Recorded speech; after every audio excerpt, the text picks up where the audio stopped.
It is, but they are all dolls, so they don't actually have sexual orientations. Barbie has been really well received already. I think it's got a really big gay following. What do you think it is that has made that connection between this film and the gay audience? Well, first and foremost, it's a great film. Like, it's just so well made and everyone's having so much fun in it. I think it's also a film that makes everyone feel like they're welcome. Like, it's a very inclusive world in Barbie Land, and the set felt that way, and I just think everyone brought kind of like a lot of joy in that feeling of like, hey, it's a big party, everyone's welcome. It's also just for anyone who cares about design. I think it's just like a visual feast. But I don't know, what do you think? I'm not sure. What do you think? Do you have a theory on that? I think it's a lot of things. I think it's the aesthetic. I think it's the acceptance of something like that. You know, it's universal. There's no, you know, it just seems like a very happy place. I think it seems very almost like idealistic. It's something that we should aim to strive towards in our own world, in the real world. Mm-hmm. But yeah, I think that's pink as well.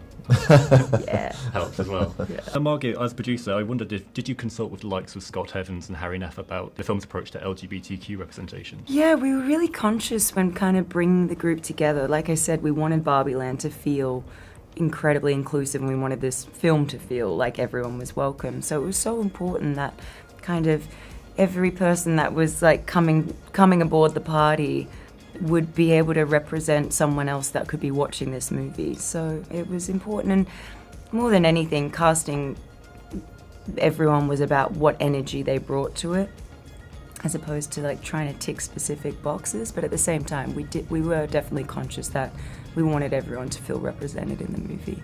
Ken in the movie goes on a trip with Barbie to the real world. He's inspired by the men he meets there.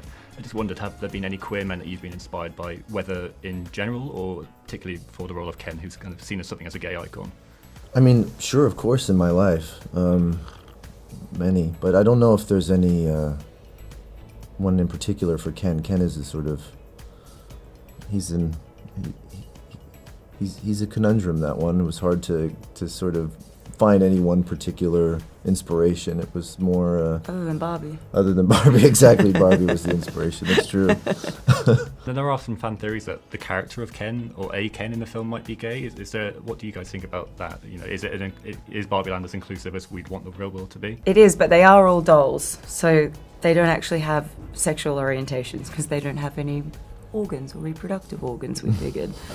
Now, obviously, there's a big dance sequence early on in the movie. You've spoken before about your nights out in Infernos. How does it compare to this keeps like that? coming up? No, I'm sorry. You don't need to read into this too Are far. you an owner? Do you have shares? What was the question? Did I like the dance parties? How did it compare with your nights out? I go to the Two Brewers just across the road. It was very fun. Everyone had an amazing time with the dance choreography, and the dance rehearsals were like the first bonding experience for the cast as well.